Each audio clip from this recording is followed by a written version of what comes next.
Picture this. It's January 2018 and you've started playing Monster Hunter World, Capcom's big new attempt to appeal to the West in one of its biggest series in Japan. Maybe you saw the announcement at E3 2017, maybe you heard about it in the time since, perhaps you played the PS4 exclusive demo when it came out. However it went down, you were compelled to buy this thing. It's possible you played the series before, loved it, hated it, but wanted to give the new one a shot either way. You start playing and it's almost overwhelming. The handler's words in the intro, "Look at all the people, the stuff," resonate with exactly what you're feeling at this moment. It doesn't take long before you've picked your first weapon and you're out on the first quest. From that point on, you're hooked. You explore the dense, detailed maps, immerse yourself in the trickier fights, strategize with minor set building through the story, and after a few dozen hours, you've hit the credits. Beautiful. Now you can start playing the game. At a couple of points in the story, you decide to play online and talk to some random people to play the game together. Maybe you make some friends, form a group, improve together, and when the updates start to come out, you have people to play through them with. Some of the new grinds are a slog, and maybe you don't have much luck with RNG in the Tempered Elder farming or Cult to Wrath, but the game is no less fun. Harder and harder fights come along, new plot lines, you eat them all up, and indulge in them to the fullest. Then eventually, after Arc-Tempered Nergigante, no more updates come out until Iceborne some months later, so you might farm, like before, preparing for a tough yet fun expansion. And that's exactly what you get. Playing the demo sells you as soon as your boots touch the snow. Same as before, you finish the satisfying story when the game comes out, and get into the endgame in no time, relishing the new updates as they get rolled out. The Clutch Claw is controversial, sure, but it has its merits. Perhaps you hate it, or perhaps you play the hammer. The Guiding Lands offers a more substantial and rewarding endgame than the Tempered Investigations from Base World, and you engage with it a little more because of that, despite or because of how grindy it is. Iceborne gets a couple of controversial updates, but it doesn't diminish your love for the game. But then, when you've poured at least hundreds of hours into it as you followed the update cycle, Capcom adds one more monster, Fatalis.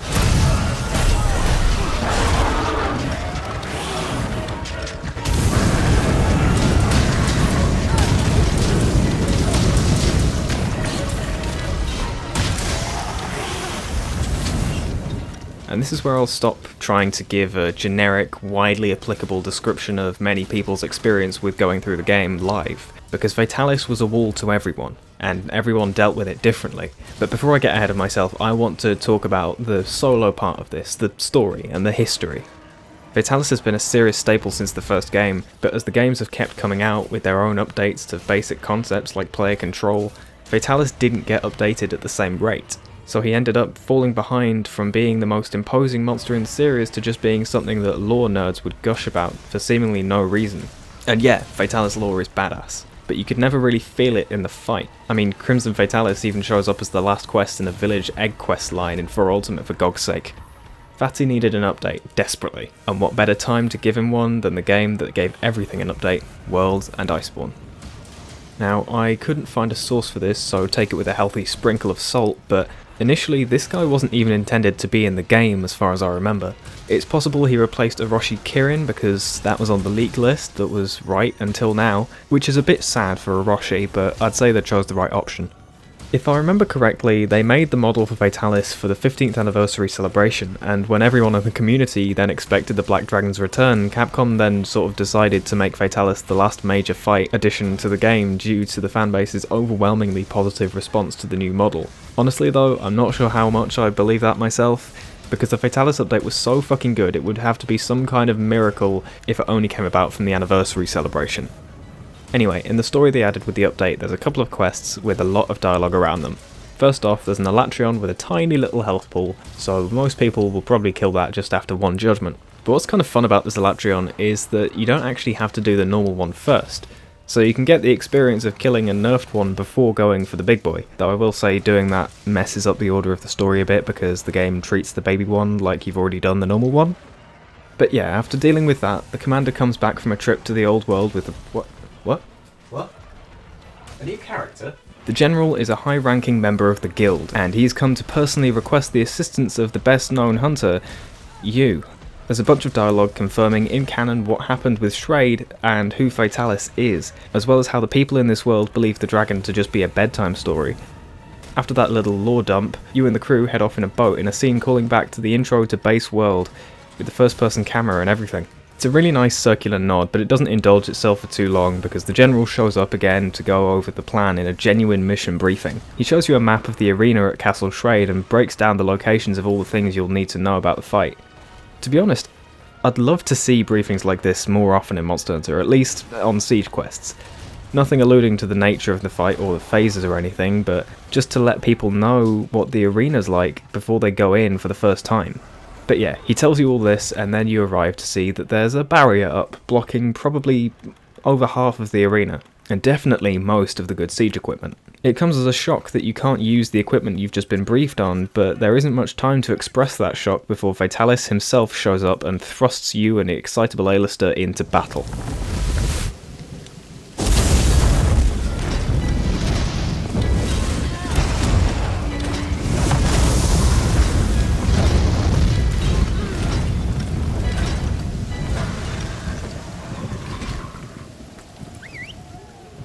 Our man's using the heavy bowgun and healing you to make sure the start of the fight is reasonable to do without failing.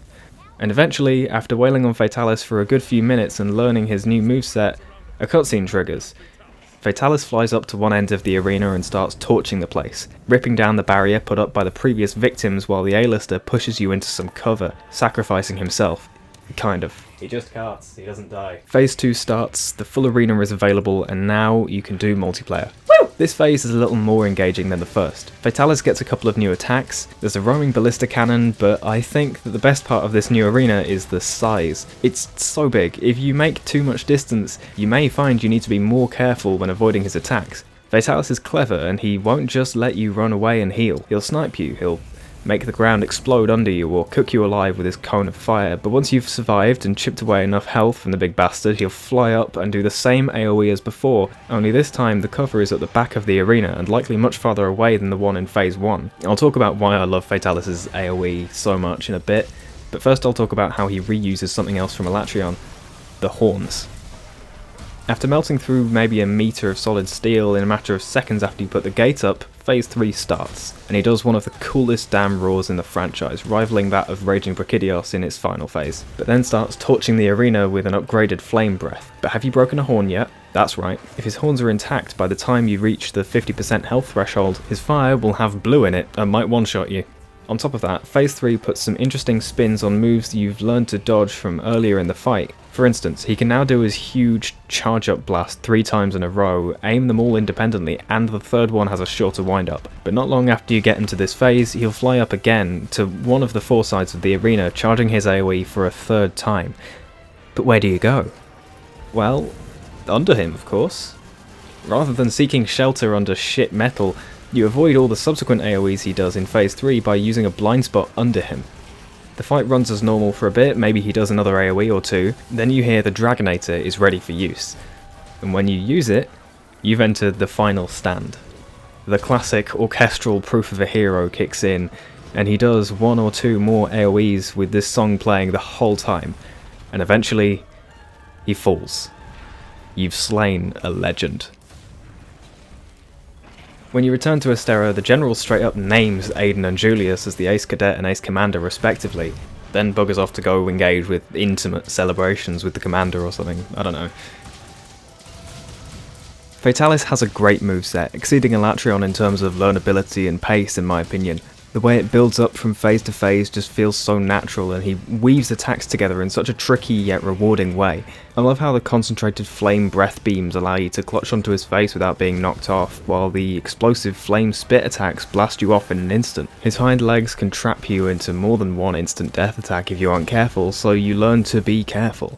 And even as a blunt weapon user, I love that he is immune to stun, because it means that you can't get light bowguns coming in and taking all the fight away from this fight. His final phase is amazing, with how much it ramps up the tension and the lighting. From the start of the quest, the skyline is already a callback to the older versions of the region, with that red and purple sky hanging over you the whole time, as if the dragon's aura of terror has infected the very skies of Shrade. But when the arena has been lit permanently on fire, The feeling it creates is a powerful combination of heroism and peril in a final clash. Then the main theme of the series kicks in and all the hairs on my body stand on end from then until the kill. And now I'll talk about the AoEs. Starting with the crossover with Final Fantasy XIV in base world, Capcom have shown a willingness to put mechanical one-shots into Monster Hunter, whereby the attack will kill you regardless of your stats if you aren't doing that fight's gimmick of avoiding the damage. I'll say now, I didn't like Behemoth. I don't like Behemoth or Extremoth. I of course get why some people do, but I personally never enjoyed those fights. So this mechanic was introduced to me in a context that I didn't like, so that's something to keep in mind. Use MMO mechanics to avoid a guaranteed death just never sounded fun to me. Then they put it into Safi'jiiva and I enjoyed it a lot more there because it wasn't surrounded by other MMO mechanics. Then Elatrion came along and tied its version of it to an elemental DPS check, which was even more of an MMO mechanic than what Behemoth had. But I honestly don't mind it so much anymore. Being a black dragon, Elatrion can sort of get away with necessitating you to change your gear and fight it properly. I do think there could have been ways for them to include the DPS check without tying it to an instant death mechanic, but all in all it's still a phenomenal hunt. And then there's Fatalis, this mythical black dragon said to be the sole destroyer of an entire country, and he did it in just one night. He's shrouded in mystery because everyone's too fucking terrified to go near that castle, and who knows if they'll come back from that trip. Fatalis is the most classic European dragon in the series, and it will probably remain that way forever, so he will always have this element of myth about him. It makes sense for the dragon known for transforming the prosperous country of Shrade into a desolate hellscape to have that kind of AoE at his disposal. You witness the destruction it causes on an already destroyed castle with how it melts the metal cover you hide under twice, and how it lights up the stone of the castle. With the refined use of this mechanical one-shot, Capcom were able to convincingly make a lore-accurate fight against a dragon who wiped a kingdom off the map in one night. And you feel it as well.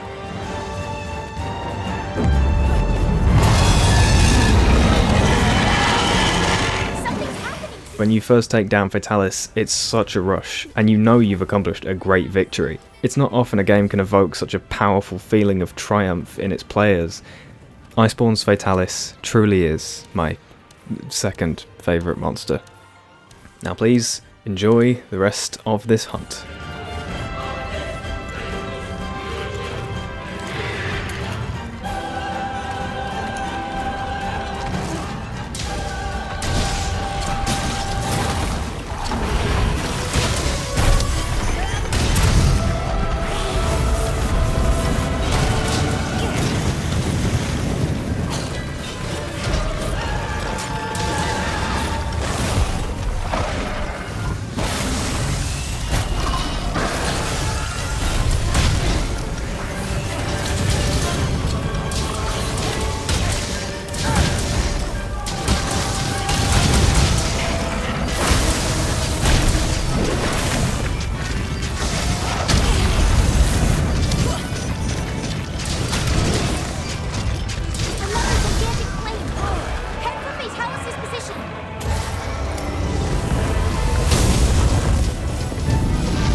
living nightmare.